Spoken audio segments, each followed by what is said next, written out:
Welcome back to ABCGH Spoilers channel. Today we will learn about the intriguing developments awaiting our beloved Port Charles residents in the upcoming episode. The drama, the tension, and the unexpected twists will leave fans on the edge of their seats as familiar faces navigate new challenges and opportunities. When Molly finds herself at a crossroads, it's none other than the rugged and charming Cody who extends a helping hand. Their relationship has been evolving in fascinating ways over recent months, with subtle glances and meaningful conversations hinting at a deeper connection forming between these two seemingly different individuals. Molly's current emotional state remains precarious, her legal career facing unexpected hurdles while her personal life continues to unravel in ways she never anticipated. The weight of family obligations and professional aspirations has left her feeling adrift in a sea of uncertainty. Cody's assistance comes at a critical juncture, though Molly's stubborn independence might initially prevent her from accepting his generous offer. Their chemistry has been undeniable to viewers, with their scenes together showcasing a natural rapport that transcends their different backgrounds. As Molly struggles with inner demons and external pressures, Cody represents a potential anchor in the storm, someone without the complicated Davis-Lansing family history who could provide the objective perspective she desperately needs. The looming revelation about Christina's involvement in Rick's accident threatens to shatter the already fragile Davis family dynamic. When this bombshell eventually detonates, Molly will need someone steady in her corner, making Cody's current overtures of friendship particularly significant for future storylines. Their growing closeness suggests a potential romantic development that could blossom amid the chaos of family secrets and betrayals. Meanwhile, the legal world of Port Charles continues its intricate dance as Marco finds himself in a precarious position. The shocking revelation of his connection to the notorious Sidwell has sent ripples through the legal community, potentially compromising his position at the prestigious Davis and Miller law firm. Alexis and Diane, both seasoned attorneys with complicated histories of their own, now face difficult decisions regarding their newest associate's future with the firm. Marco's legal insights, however, might prove invaluable to Alexis as she navigates the treacherous waters of protecting Christina from the consequences of her actions. His unique perspective, shaped by his complicated family history and legal training, could provide Alexis with the breakthrough she needs to resolve her daughter's predicament without sacrificing her own ethical standards. The intellectual sparring between these legal minds promises to deliver some of the most compelling dialogue in upcoming episodes. The Davis women have always maintained a complicated relationship with truth and justice, often finding themselves on opposite sides of moral dilemmas. Alexis's current predicament, protecting her daughter while upholding her professional integrity, represents yet another chapter in this ongoing struggle. Marco's contribution to this narrative adds a fresh dimension to an already complex situation, potentially reshaping Alexis's approach to both motherhood and legal ethics. In another corner of Port Charles, Felicia approaches Carly with a mysterious request that could alter the trajectory of multiple storylines. Their friendship has weathered numerous storms over the years, built on mutual respect and shared experiences. Felicia's concern regarding Carly's burgeoning relationship with the enigmatic Brennan has been evident in recent episodes, with her protective instincts kicking into high gear as she observes her friend potentially heading toward heartbreak. Felicia's request might involve Brennan directly, perhaps asking Carly to reconsider this relationship that has raised red flags among her closest friends. Alternatively, this interaction could center around an entirely different matter, possibly related to Maxie or even the ongoing investigation into Port Charles's newest criminal enterprise. Felicia's intuition has proven remarkably accurate in the past, making her concerns something Carly would be wise to consider seriously. Carly's romantic history reads like a cautionary tale of passion and pain, with each relationship leaving its unique scar on her heart. Her attraction to Brennan represents her ongoing pattern of gravitating toward complicated men who often bring chaos into her otherwise ordered life. Felicia's intervention speaks to the depth of their friendship and her desire to spare Carly from repeating past mistakes. Brooke Lynn and Chase find themselves contemplating their future together, a significant development for this couple who has overcome numerous obstacles to build their relationship. Their conversation likely revolves around expanding their family, a topic that inevitably leads to discussions about the child Brooklyn gave up for adoption years ago. This painful chapter in her past has remained largely unexplored until recently, when circumstances forced her to confront these buried emotions. Chase's supportive nature has been instrumental in helping Brooklyn process these complex feelings, though her resistance to searching for her biological child remains firm.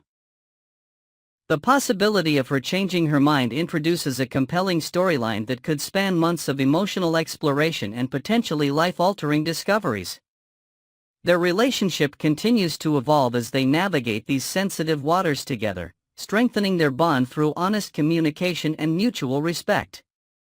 The Courtemay heiress has undergone remarkable character development since her return to Port Charles, transforming from a self-centered schemer to a more empathetic and mature individual. Her relationship with Chase has been central to this evolution, providing her with the stability and acceptance she's craved throughout her tumultuous life. Their future planning represents another step in her ongoing journey toward emotional fulfillment and personal growth. The centerpiece of Friday's episode revolves around Sonny's heartwarming gesture of hosting a birthday celebration for his eldest son, Dante. This father-son relationship has weathered numerous storms, from Dante's initial rejection of his biological father to their eventual reconciliation and the development of a deep bond built on mutual respect and love. Sonny's decision to organize this gathering speaks volumes about his priorities, even as he faces his own mortality with his recently diagnosed heart condition. Dante's emotional state remains fragile following his separation from Sam and the complicated dynamics with recently awakened Lulu. His professional life as a detective continues to place him in morally ambiguous situations, particularly when his father's business interests intersect with his duties to uphold the law. This birthday celebration arrives at a particularly vulnerable moment in his life, making Sonny's gesture all the more meaningful. The party setting creates the perfect backdrop for dramatic revelations and unexpected confrontations. Soap gatherings traditionally serve as catalysts for explosive moments, and Dante's birthday celebration promises to uphold this tradition. The possibility of a major revelation regarding the baby Brooklyn gave up for adoption looms large, potentially connecting multiple storylines and characters in unexpected ways. The gathering will likely bring together various Port Charles residents with complicated histories and unresolved tensions. The combination of emotional vulnerability, festive atmosphere, and alcohol often creates the perfect storm for secrets to emerge and confrontations to erupt. Viewers can anticipate significant developments that will propel multiple storylines forward while creating new complications for our beloved characters. Dante's journey from righteous detective determined to bring down the Corinthos organization to beloved son embracing his complicated family legacy represents one of General Hospital's most compelling character arcs. His birthday celebration offers an opportunity to reflect on this evolution while setting the stage for his next chapter. Whether he embraces the festivities or reluctantly participates, this gathering will undoubtedly impact his path moving forward. Next, we will learn about the issue shaking up Port Charles fandom like never before, the shocking theories that suggest this year's Nurses' Ball could transform from a red carpet charity gala to an explosive public reckoning. Let's set the scene. Imagine the elegant ballroom, the lights dimmed for another heartfelt musical number, when suddenly screens flicker to life. Security footage rolls. Gasps erupt. Drew Kane and Willow Corinthos are seen in intimate moments not meant for public eyes. And just like that, the air is cut with silence. If this is what's in store, fans aren't exaggerating when they say the Nurses' Ball could be the night that rewrites Port Charles' history. At the heart of the storm? Michael Corinthos. Rumored to be returning from his healing hiatus in Germany not just with scars, but with strategy. The kind of strategy soap fans dream about, calculated, cold, and cinematic. According to swirling fan speculation, Michael didn't just leave town to recover physically. He's been crafting the ultimate takedown, one that involves digital receipts and a room full of witnesses. If these rumors hold any truth, the implications are nuclear. Willow, once painted as the moral compass of the Corinthos clan, could face a custody nightmare. Not only did she allegedly betray her husband with his uncle, but she also signed over legal authority of her children to that same man. That's not just betrayal, it's potential legal sabotage. For Michael, this isn't just about heartbreak, it's about justice. And let's talk about custody battles. Port Charles has seen its share of ugly courtroom scenes, but this one could shatter records. Imagine Michael's legal team walking in with high-definition footage of Willow and Drew's clandestine moments, played frame by frame for a judge. Add to that the fact that Drew already holds legal power over the kids. Michael could argue emotional manipulation, legal coercion, and moral unfitness all in one swift move. The blowback won't stop with Willow. Drew Kane, who's been quietly eyeing a political future, could see the dream collapse overnight. Public scandal, especially one that unfolds mid-charity gala, doesn't exactly play well with voters. Any aspirations he had for running a clean campaign would evaporate the moment the footage airs. Meanwhile, the fallout could ripple toward Nina Reeves. If certain fan theories are to be believed, there's more to the story than Willow and Drew. Some Reddit users claim Michael may also have dirt on a past affair between Nina and Drew, setting the stage for a double betrayal that cuts across generations. Imagine Willow watching her own scandal unfold, only for the footage to shift and show her mother entangled in a parallel betrayal. The nurse's ball wouldn't just be messy. It would be an emotional massacre. This theoretical double reveal has sparked intense debate across forums. Some users say it's too wild even for soap logic, while others insist it's the perfect storm. After all, General Hospital thrives on the dramatic intersection of family, betrayal, and secrets that can't stay buried. In the ashes of the chaos, there may be room for something else, redemption and reconnection. Fans are whispering about a potential rekindling between Michael and Sasha Gilmore. Both characters have been through heartbreak, public humiliation, and unimaginable loss. Their shared trauma could be the foundation of something new, something real, especially now that Sasha's tangled family tree with Cody Bell complicates her future with him. Michael, newly unshackled and emotionally raw, might finally see Sasha in a new light. And it's not just wishful thinking. Fan communities are bursting with threads arguing that Sasha is Michael's true partner, not Willow. They point to Sasha's resilience, her past loyalty to Michael, and her personal growth as reasons why a reunion would feel earned. They've been through fire, literally and figuratively, one fan wrote. Now let them rise from the ashes together. But perhaps the most iconic aspect of this entire theory-laced storyline is the return of Michael himself. Not as the wounded party, but as a man reborn. Some fans predict his entrance will be timed to the second right before the video reveal, stepping onto the stage with a calm fury that only someone deeply betrayed can carry. It's not just about exposing the truth. It's about reclaiming power. This theory is also fueled by reports that Chad Duell, the original actor for Michael, has exited the role as of January 2025. Several sources, including She Knows Soaps, hint that a recast is coming, possibly with a new actor bringing a grittier, more intense take on the character. The timing aligns almost too well. A darker, more vengeful Michael could be just what the show needs to shake off predictability. Of course, all of this remains speculative. None of it has been confirmed by ABC or the show's producers. But that's the magic of soap fandom, it lives in the possibilities, the what-ifs, the whispered predictions between episodes. And let's be honest, half the fun is imagining how wild things could get. Still, these aren't baseless ideas. The foundation of these theories is built on actual events. Michael did leave Port Charles after being injured in an explosion. Willow and Drew's affair did become public knowledge. Willow did hand Drew legal guardianship of her children. These aren't loose threads, they're loaded pistols waiting to go off. If even one of these fan theories proves accurate, we're looking at a seismic shift in the fabric of Port Charles.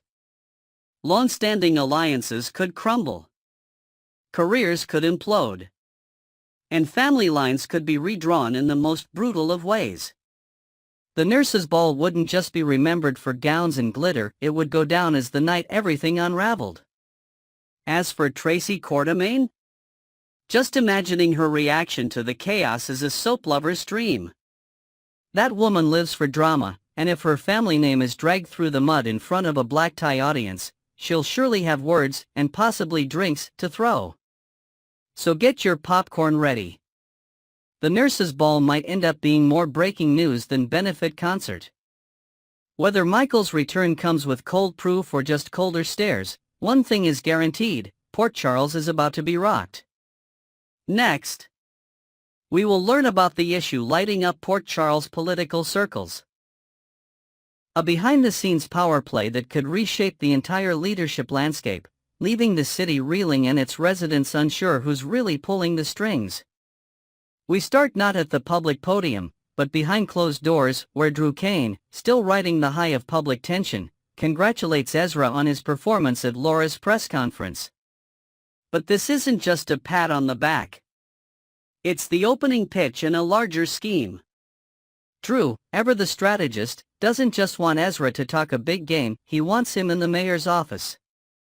Not because he believes in Ezra's vision, but because he wants a puppet in power. "You do everything I say," Drew reportedly told him, "and you'll be running this city, well, I will be, through you." Drew's ambitions have long been underestimated in Port Charles. While many still see him as the once heroic figure with ties to the Quartermaine family, recent actions hint at a colder, more calculating version of the man. His ability to manipulate political theater is becoming evident, especially in how he's leveraging Ezra's ambition. If Ezra runs and wins, it won't be a victory for fresh leadership, it'll be the opening of a shadow administration, with Drew as the real mayor behind the scenes. This alliance between Drew and Ezra began visibly taking shape after the explosive press conference led by Mayor Laura Collins. As Drew and Ezra returned to Drew's office, it was clear that the public clash with Laura wasn't spontaneous, it was orchestrated. Drew saw an opportunity in Laura's moment of vulnerability and decided to strike. By pushing Ezra to challenge her publicly, he sowed the seeds of political discord while cloaking it in populist outrage.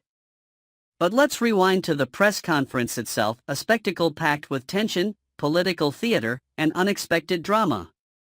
Laura had gathered the press, city officials, and key political figures to address the growing debate over the McConkey Esplanade. Deputy Mayor Jordan Ashford stood by her side, alongside Drew, Ezra, Curtis, Anna, and a host of press photographers and local media. The air was thick with expectation. As Laura outlined the complexities of the Esplanade's construction, particularly the contentious question of whether it should be built on land owned by Sonny Corinthos, Ezra repeatedly interrupted. With a sharp tone and visible frustration, he accused Laura of allowing her personal friendship with Sonny to cloud her judgment. Every jab landed with precision, and while Laura tried to remain composed, it was clear she was being cornered. Rather than engaging in a shouting match, Laura took a different route. She announced that the decision would go to a citywide vote. A bold move, aimed at defusing the tension and handing power back to the public. But just as she tried to shift the conversation toward democracy and public trust, Jordan dropped the real bombshell. In front of cameras, city officials, and a room full of stunned reporters, Jordan Ashford announced her resignation. She didn't stutter. She didn't delay. She turned toward Laura and delivered the news with a steady calm that stunned even her closest allies. In a matter of seconds, the press conference pivoted from urban planning to political implosion. Jordan's exit was more than a political move, it was a masterclass in strategic optics. Later that day, she visited Laura in her office to officially hand in her resignation letter. Laura, still processing the surprise, admitted she hadn't seen it coming. The two had previously discussed Jordan going undercover for the enigmatic Sidwell organization, but Jordan's timing, quitting mid-conference, wasn't just tactical, it was cinematic. Jordan wanted authenticity. She wanted Laura's raw, unfiltered reaction, and she got it. It didn't take long for the political earthquake to spread. News of Jordan's departure rocketed through the city's news cycle, with political commentators dissecting every frame of footage from the press conference. Phones started ringing, and sure enough, Sidwell reached out to Jordan almost immediately. Her new role with Sidwell remains shrouded in secrecy, but insiders say she'll be diving deep into Port Charles's criminal underworld, undercover, untraceable, and dangerously committed. Meanwhile, speculation about Jordan's next steps has fueled gossip blogs and soap forums alike. Some fans believe she'll return later as part of a sting operation, others think she might secretly be investigating Drew's intentions. After all, someone has to keep an eye on the man trying to build a political empire by proxy. Back to the press conference, the McConkey Esplanade itself was once a simple infrastructure project aimed at revitalizing a key part of the city. But the real debate wasn't about land or logistics, it was about legacy. By proposing to build it on Sonny's piers, Laura invited controversy from those who see Sonny's criminal history as incompatible with civic progress.